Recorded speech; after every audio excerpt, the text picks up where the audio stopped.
In genetic engineering, the chromosomes are used.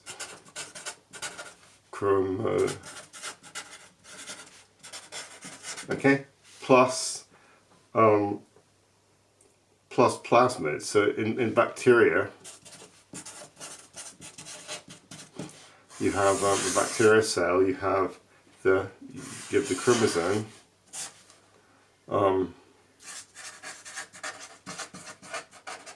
And the plasmid. Okay. And this contains, the actual chromosome contains a gene. Okay, it will contain lots, it will contain many genes, okay?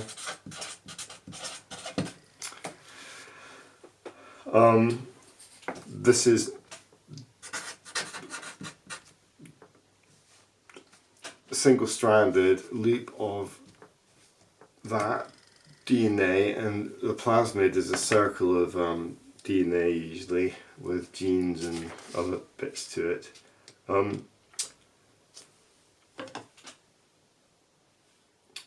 We use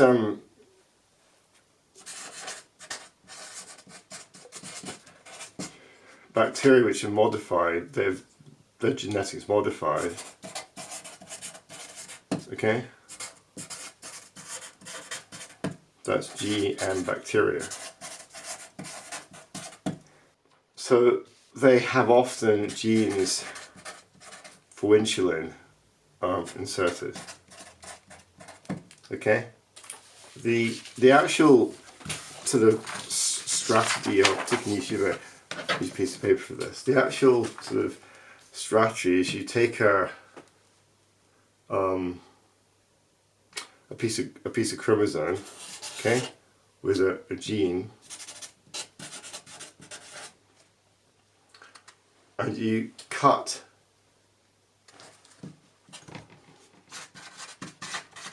out the gene, and you have a plasmid, okay, and you cut, okay, and you take that gene and you basically, so you end up with like that, and you basically insert that into there, okay, so you end up with a gene, okay, 4 might equal insulin. Okay, and this is put into bacteria. This is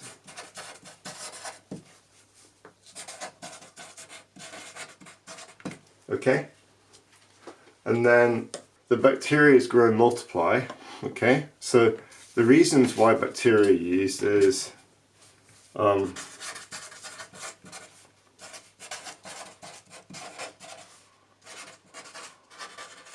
reasons they're used. One, the fast. They replicate very quickly. They replicate very, very quickly.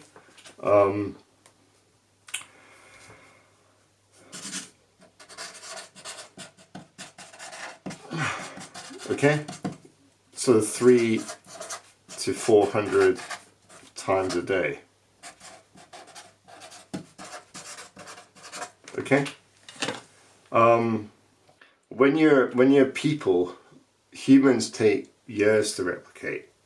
Mice can take probably many, many months. Bacteria though, so do it faster. So humans can take years. Okay, so maybe 20 years to replicate. Mice might take months to years. Okay. I suspect that baby mice probably need at least a couple of years of growth before they start having babies themselves. I'm not actually sure of the time length. But bacteria literally do it 300-400 times a day. Even when they first replicate, the new baby bacteria will start replicating very fast. So this means you get a very large amount of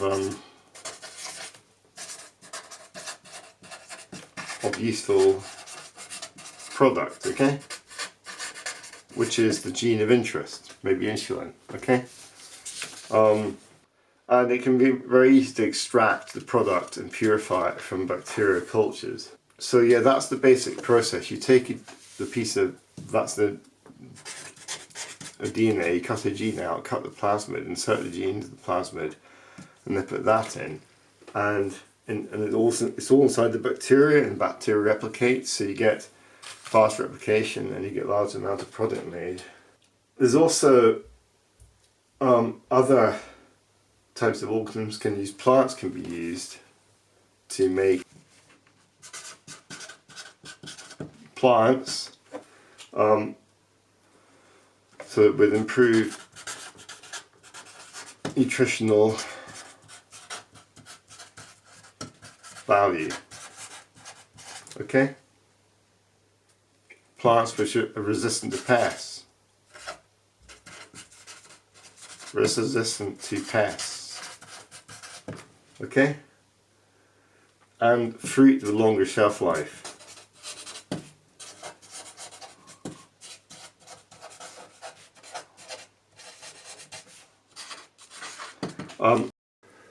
So golden rice is an example of a genetically engineered food where its 2 genes are added to increase the vitamin A content. And this is used in countries where there's very low food that's poorly nutritious. But vitamin A is needed for eyesight.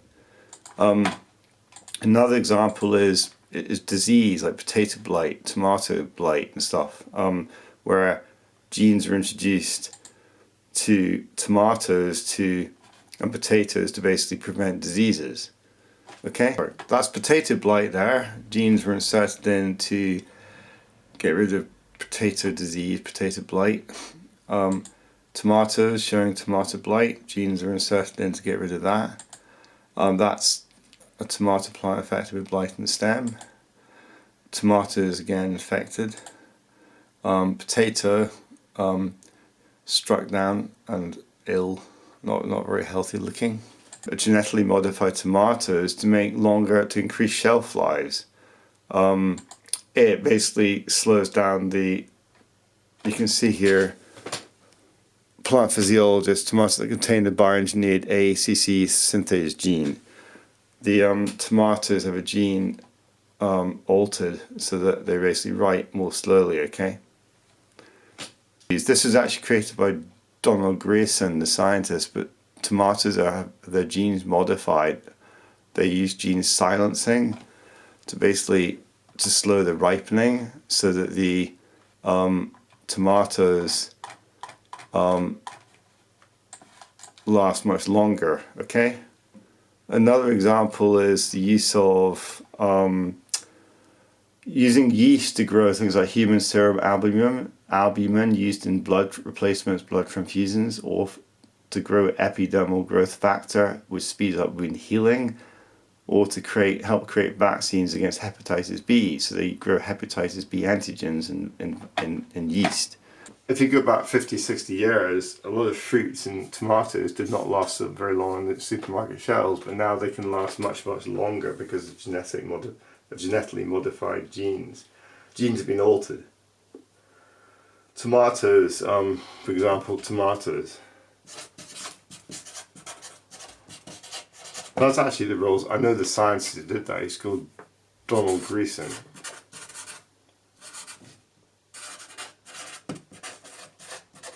Piece of scientists actually did that work. Donald Grayson, a professor. For the record, I think he actually got himself FRS for that. Royal Society. He made the first genetically modified tomato puree in shops which will last longer. So yeah, that's different use of multicellular organisms. Plants are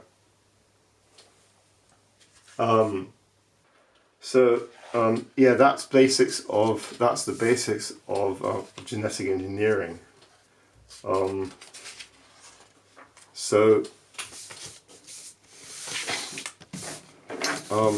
Yeah, this is, I've got 3 pages of mine. Yeah, so we've got, yeah, first page, second page. This is the process in the last page. Okay, so yeah, that's genetic engineering.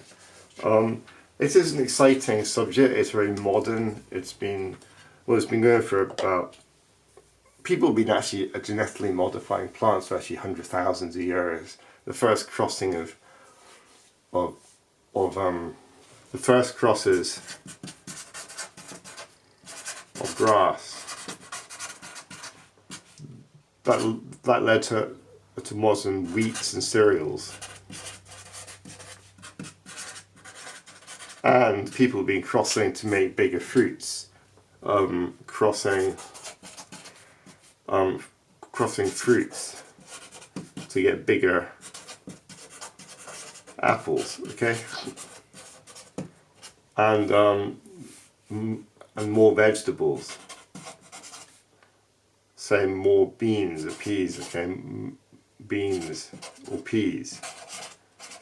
So, but I'm talking about modification without interfering with genes. That's just crossing. People have been crossing different plant species by doing cross-pollination and nectar for hundreds of years, to probably even thousands, to create better crops. But what I'm going to go over here is using is altering the genes to actually improve yields of hormones like insulin, or improve nutrient value of sort of foods like rice, okay, or resistance to pests, just so that things like bacteria or fungi, like fungi,